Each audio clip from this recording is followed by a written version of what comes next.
Ya. Bueno, entonces, buenos días, un feliz año para todos. Los mejores deseos para todas las entidades públicas que este año logren cumplir sus metas para un mejor país. Entonces, esta es la tercera oportunidad que estamos aquí en Arica para contarles un poquito sobre este estudio que se llama de negocio de calidad de suelos, construcción de vivienda subsidiada el Alto Arica. Prácticamente ya, salvo algunas caras nuevas que veo, las otras ya conocen del proyecto, pero esto es un estudio que partió alrededor de noviembre de 2011 más o menos y se ha ido desarrollando, tal vez de pronto no tan rápido como se hubiera querido en ambas partes, digamos, tanto el CEBI como nosotros, pero al final se ha logrado llegar a buen puerto y cumplir con las expectativas, o tratar de cumplir lo más cercano con las expectativas del estudio, ¿ya?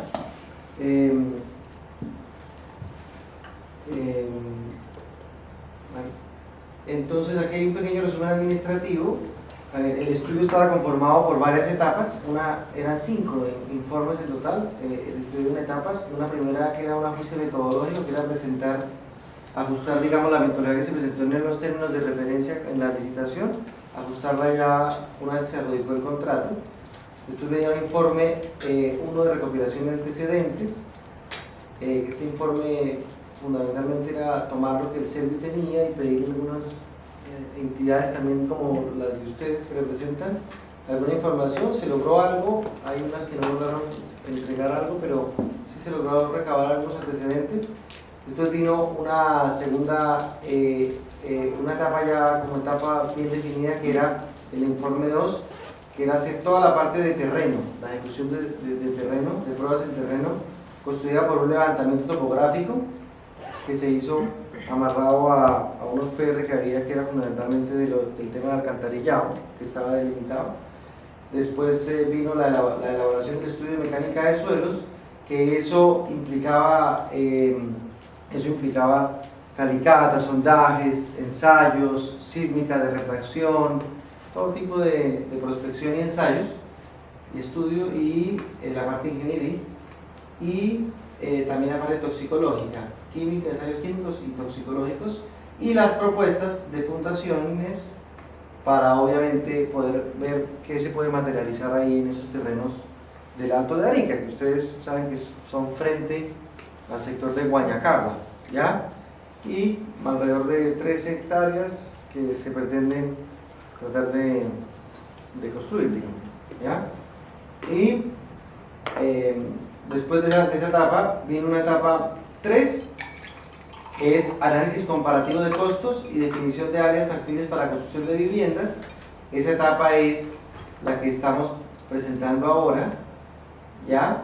Y la etapa final y ejecutivo es el que viene ahora en camino por Chile Express, digamos que sería el informe final, ¿ya? Pero entendía yo que hay una presentación final, ya una vez que se haya subsanado todo, como un resumen, a ver si contamos de pronto ahí con el director del CEDRE, y vamos a ver. Y en esta etapa estamos, obviamente, hay que hacer algunos pequeños, está aprobada con algunas pequeñas observaciones que también se traen resueltas, y esa es la etapa que estamos, que es comparar los costos, digamos, una relación de costo-beneficio, ¿ya? Y un poquito generar la conciencia, de pronto, y aquí, y para transmitir a las entidades, digamos, centralizadas, que obviamente acá en estos sitios del norte, las construcciones, sobre todo el tema de la fundación, se eleva, digamos, comparado con la tendencia. O sea, hay una cosa muy similar, la que pasa aquí en el norte, con la que pasa también muchas veces en Valdivia y en algunos sectores de Santiago, como de la región metropolitana, como Melipilla, y en Valdivia también, que se encuentran muchos suelos de tipo muy compresibles, arcillas altamente compresibles que hacen y tienen gran potencial de hinchamiento. Entonces son arcillas, por ejemplo, que le hemos hecho ensayos y tienen capacidad de hincharse y levantar hasta 15 o 20 toneladas por metro cuadrado. O sea, eso levanta un edificio de muchos pisos. Eso pasa mucho en el sur de Chile y también en la región de Melipilla. Y ahí también nos hemos enfocado con el CERVIO, a que viene la gente tanto del mismo Servio, como también estas cuestiones de las municipalidades que quieren hacer viviendas, y obviamente que los subsidios no alcanzan por este tipo y de complejidad técnica. Y acá pasa lo mismo con las sales, que obviamente cuando viene el agua pues se colapsan y ahí empieza el problema. Entonces la idea es un poco también generar esa conciencia para que se pueda hacer una normativa especial para estas zonas. ¿Ya? Ya. Trabajo realizado. Bueno, entonces el proyecto, como la resolución partió del 19 de agosto de 2011, ¿ya? Y la primera etapa se aprobó el 28 de noviembre de 2011. Esta etapa era el ajuste metodológico. Después de la segunda etapa, que era la recuperación de antecedentes, se aprobó el 30 de marzo de 2012, ¿ya? Ahí se pidieron, como les decía, los antecedentes a lo que tenía el Servio y lo que tenían los servicios públicos de la región, ¿ya? Y aquí vino la otra etapa, que es la etapa de ejecución de toda la parte del terreno. Entonces ahí, en resumen, se hizo la topografía, 93 calicatas, que aquí esto generó una dificultad, ya que se tenían pensadas de 5 metros, si no estoy mal, de 5 metros de profundidad, y cuando se empezaron a hacer a mano, pues no se podía llegar a más de 10 centímetros. Después se trajo una excavadora y alcanzó, la profundidad media fueron 30 centímetros, estuvo ahí como 10 días y no avanzaba nada, ¿ya? Entonces ahí ya se tomó la decisión con el Servio de pagar únicamente lo realmente ejecutado, que fue, no sé si como un 10% de multiplicar los 93 por 5 metros, fue muy poco, y reemplazar ese valor con sondajes, ¿ya? Porque se había considerado un sondaje de 30, que es para la caracterización que exige ahora el decreto 61, que es para caracterizar el subsuelo, pero entonces se terminaron reemplazando esas calicatas por 12 sondajes de 5 metros, los cuales cortan con diamante. Entonces ahí obviamente que se puede atravesar esta capa de suelo salino, que realmente son sales, hasta suelo mezclado, arena mezclado con sal, hasta contenidos de un 30 y casi 40%, súper alto, y esto es más duro que una roca, es una dureza pero increíblemente grande, ¿ya? Se hizo también la geofísica, que fue un aporte, que es instalar un sismógrafo con unos geófonos y dar unos golpes, y eso simula la velocidad de las ondas, cómo atraviesan el suelo, simulando el sismo. Eso también está incorporado en el decreto 61. Y se hizo un ensayo de placa de carga en estado seco y en estado saturado del suelo, después de dejarlo 24 horas con un camión aljibe llenando agua a esta pequeño que se pudo excavar, y lamentablemente en ambas pruebas da cero. Se llegó a 15 kilos por centímetro cuadrado, es decir, 150 toneladas por metro cuadrado, y no hay, digamos, fue el acomodo de la capa de arena que se colocó, porque no hay deformación en este ensayo, porque vuelve al mismo punto, y no dio ningún cambio entre el que estaba seco con el que estaba saturado, ¿ya? Y eso lo va a explicar Nelson más en detalle cuál es la razón de eso, ¿ya? Y aquí algunos ensayos de laboratorio a nivel de caracterización físico-química físico-química principalmente, y toxicológica, ¿ya? Y la última etapa previa al final, que esta se aprobó el 24 de diciembre con observaciones, que es análisis comparativo de costo y áreas factibles para la construcción de las viviendas. Entonces ahí se analizaron presupuestos que tenía el Servio y cotizaciones realizadas por cuadrante a empresas de la zona, y se analizaron las áreas factibles de construcción según la topografía y la estratigrafía de los suelos. Bueno, en todo el estudio se ha alargado un poco. Primero se pidió una prórroga en la etapa que fue la etapa de ejecución de terreno, de topografía y calicata, por este mismo tema de las calicatas, de la dificultad que hubo, y el cambio y la aprobación por el Servio, el director del Servio, de aceptar que se reemplazaran estas calicatas debido a la imposibilidad técnica de hacerlas por sondaje. Entonces ahí hubo un tiempo que alargó un poco. Después ya vino las revisiones normales, y ahora aquí en el final también caímos lamentablemente en desgracia en esta etapa, porque nos fuimos con 5 días de atraso, lo que nos generó una multa que nos dolió, digamos, no tanto por la penalización económica, sino porque al final uno no quiere salir multado.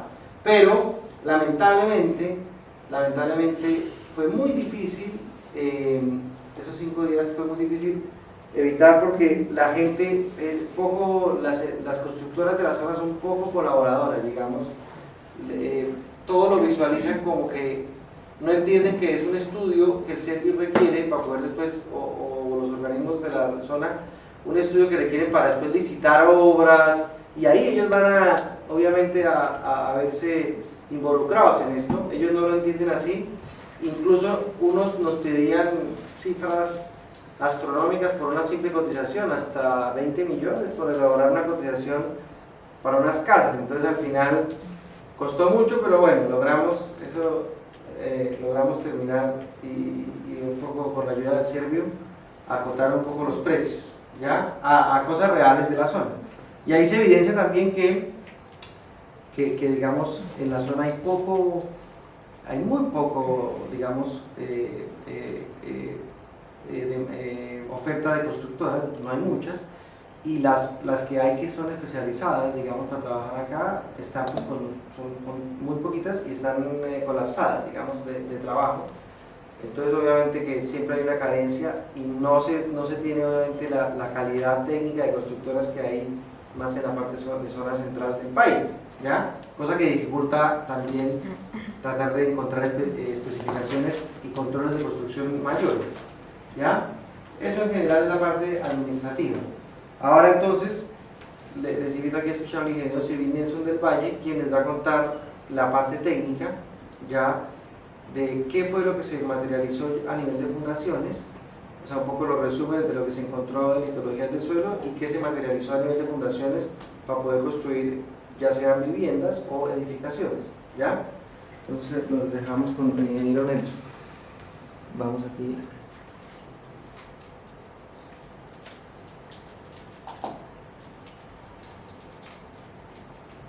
Entonces la presentación informe 3.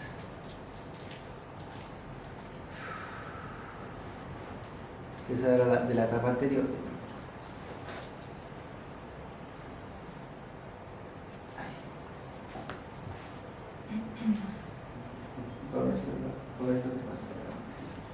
Perfecto. Hola, buenos días a todos.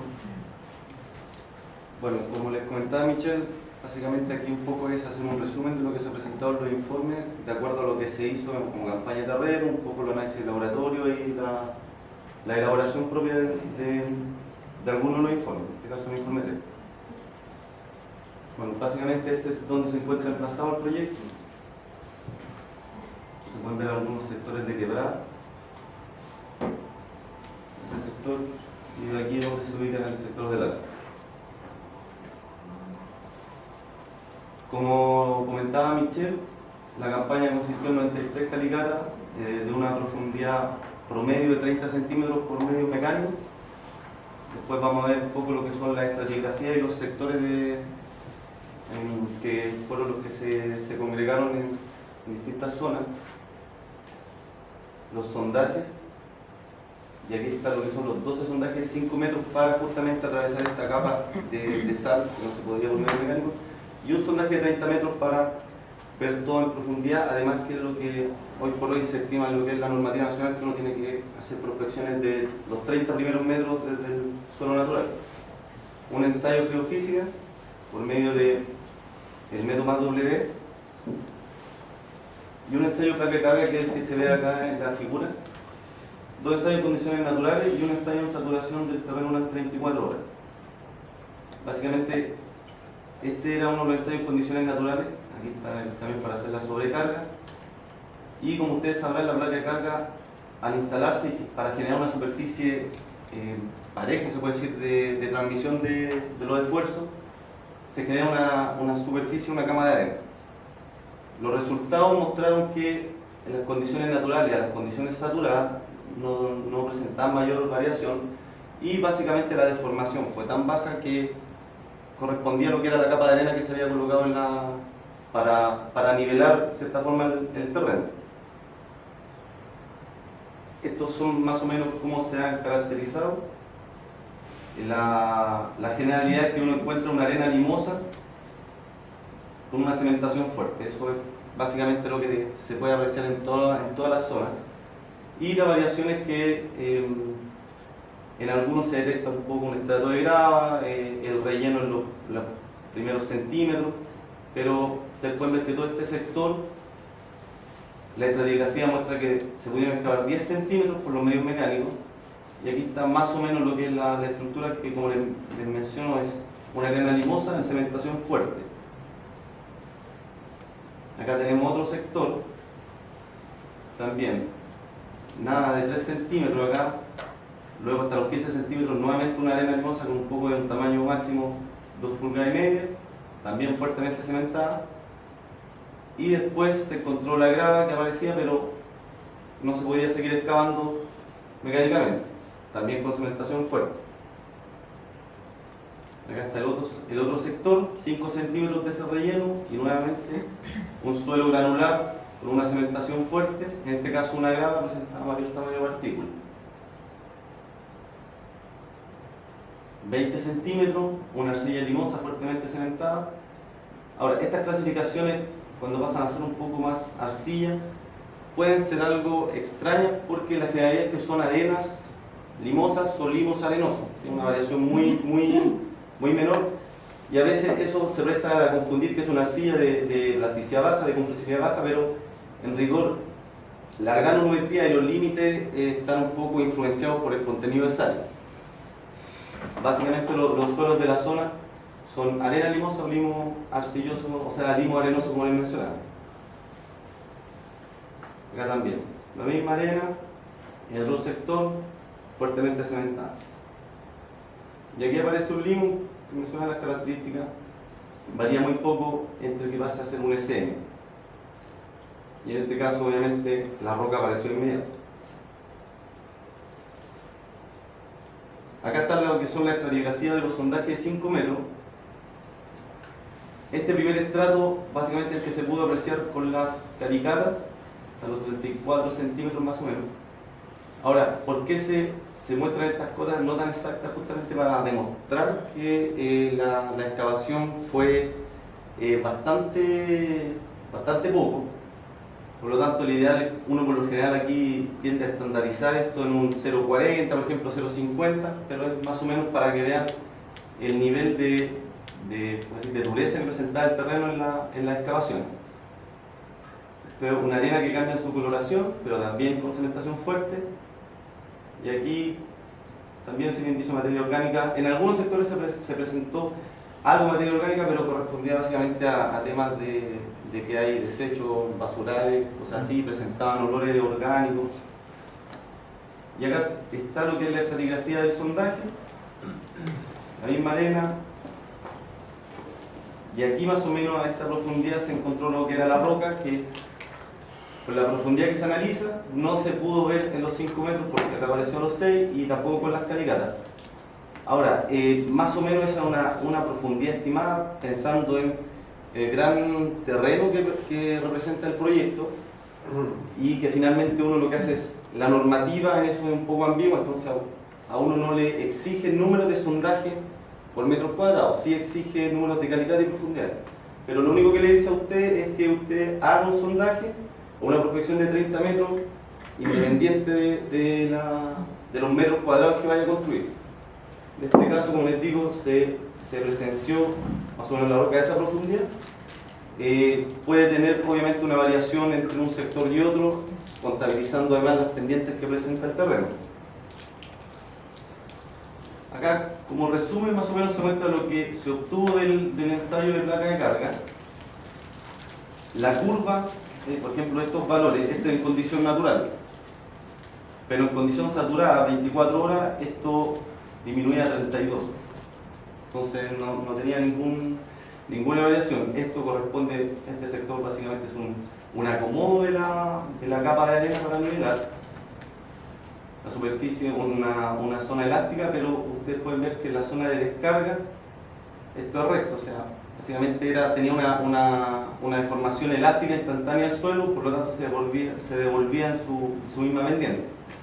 Como les digo, la curva para la zona saturada no tuvo ninguna variación con respecto a esto. Básicamente una estimación de lo que es el coeficiente de balasto por medio del ensayo de placa de carga y los módulos de deformación. Ustedes pueden ver que estos módulos de deformación que están asociados obviamente a las deformaciones verticales son bastante altos. Como referencia, por ejemplo, un suelo que se considera bastante bueno, que es la grava, una grava bien compacta, anda en el orden de los 800. Eso ya es bastante bueno porque el suelo no presenta deformaciones considerables. Pero ustedes aquí pueden ver que hay sectores bastante superiores a los 1000. Más o menos la relación que se utilizó: la elasticidad, la tensión aplicada, el módulo Poisson, la deformación, que son valores que vienen por el ensayo de placa, el ancho de la placa y un factor deforme que uno considera el ancho que utilizó la placa y una fundación estimada para hacer una corrección en cuanto a parámetros geométricos. Aquí está los resultados de lo que fue el ensayo de geofísica, que como recomienda el decreto 61 se utilizó tendidos perpendiculares entre ellos, y básicamente aquí este es el perfil de velocidades. Esta es la velocidad de corte en profundidad. Aquí se puede ver que hasta los 5 o 6 metros, que coincide con lo que se encontraba en el sondaje de 30 metros. Después ya la onda se va directamente a un estrato básicamente de roca. Este es el espectro en velocidad en frecuencia.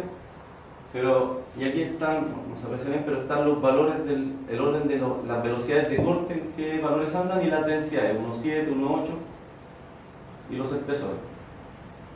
401, la velocidad en los 30 metros superficiales, que son lo que se recomienda que para deformaciones del 10-20% más o menos. Y clasificación sísmica C. Aquí un extracto textual de lo que es el decreto 61. En este caso se puede clasificar como C debido a que la velocidad es mayor a 350 y se realizó el ensayo SPT, que básicamente eran rechazos que se presentaban obviamente por la caracterización de salina del suelo. Un poco lo que son el tema de las sales solubles, ustedes sabrán que por normativa se recomienda hasta un 4%, porque estos valores ya para lo que son hormigones y acero ya entran al tema de que los cloruros afectan a los hormigones, la corrosión de los aceros.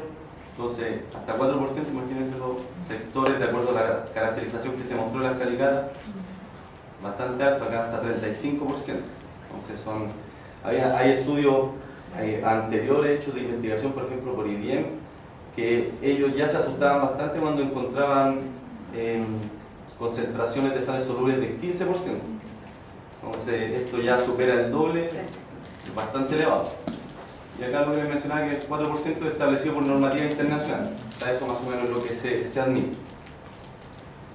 Y la valoración, considerando todos los agentes químicos, en este caso, no está la tabla de resumen, pero da una valorización de -8, lo que indica que es un suelo que es agresivo al acero desnudo. ¿Ya? Que un poco lo que pasa en estos casos, frente a que se detecta en la zona, cuando ha existido un poco de erosión interna o tubificación del suelo producto del lavado de las sales, se quiebran las estructuras producto de los asentamientos diferenciales, y sectores finalmente, también sumado a que a veces los procesos constructivos no son los adecuados, el acero queda al descubierto frente a eso, y obviamente entra un tema de corrosión y daña más la estructura de lo que ya fue netamente por temas de asentamiento.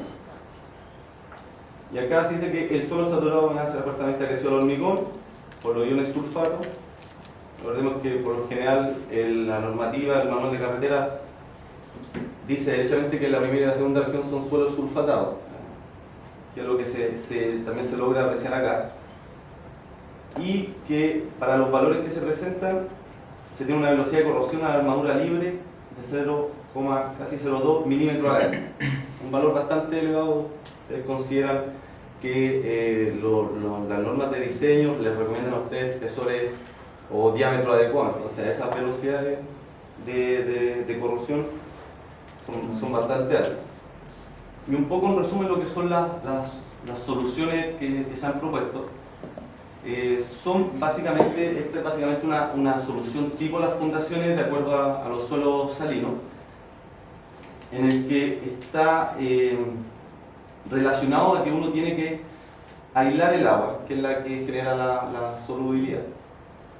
Entonces, siempre aquí se coloca lo que es una instalación de una geomembrana. En este caso nosotros, como se encontraba a tan poca profundidad la costa, entonces si ustedes a 30 centímetros no alcanzaban a hacer ningún tipo de fundación, nosotros lo que recomendamos era quitar este relleno no controlado que aparecía en la estratigrafía, subirse con un terraplén de 1 metro y sobre ese terraplén, obviamente con las características del suelo recomendadas en los informes, con los procesos de control adecuados, hacer la excavación de los 60 centímetros. Entonces, básicamente uno saca acá, que es lo que se aprecia en este sector, está la arena, está la roca, después coloca aquí la HDPE y después acá se sube 1 metro y luego funde. Esta solución es bastante usada, es una de las soluciones para los problemas de la zona. ¿Qué complejidad tiene el tema de la construcción? Por lo general estos son los procesos, estas instalaciones para evitar filtraciones y el lavado de los pinos, que es similar a lo que pasa en una presa de tierra. Son procedimientos que utilizan las mineras. Ahora, ¿qué implica eso? Los costos que las empresas que utilizan estos sistemas implican.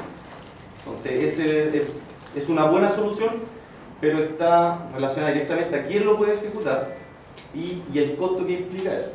Y el proceso del control de calidad, que no se genere un buen traslado entre la geomembrana.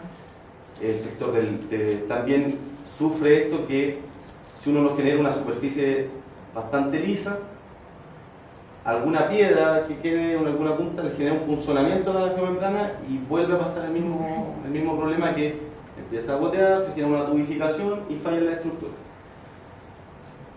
Y la otra solución es la fundación profunda típica, que es cuando uno tiene un suelo, en este caso es al revés, pero cuando uno tiene un suelo malo, por ejemplo, si este suelo fuera licuable o tuviera asentamientos bastante considerables, uno atraviesa ese suelo. En este caso es lo contrario, es un suelo bastante bueno, pero con la característica de que si le entra agua, su estructura cambia, sus condiciones cambian completamente y obviamente se genera un colapso. Entonces, ¿cuál es la ventaja? Que con un sistema de fundación profunda uno atraviesa el estrato, se apoya directamente en la roca, por eso se estiman más o menos longitudes de 7 metros, como les comentaba hace un rato, son profundidades que pueden variar entre un sector y otro, pero el pilote aquí no se ha considerado que trabaje por fuste, en el sentido de que este sector pudiera fallar, y solamente por punta apoyado directamente en la roca. Más o menos lo que son las capacidades de carga en condiciones naturales. Estos son valores bastante... Aquí se puede plantear cualquier tipo de edificio en la medida que se controle el tema de un lavado de sales. 10-15 kilos por centímetro cuadrado y deformaciones, se puede decir, despreciables. Profundidad y ancho de fundación tipos de 60 centímetros. Y en los pilotes preexcavados, 7 metros, se ha considerado en punta, en resistencia última 37 toneladas, por fuste no se ha considerado porque, como les comentaba, no se podría presentar frente al fenómeno de que le llegue agua al suelo, y finalmente uno tiene 12 toneladas en el caso estático y 18 toneladas en el caso simple.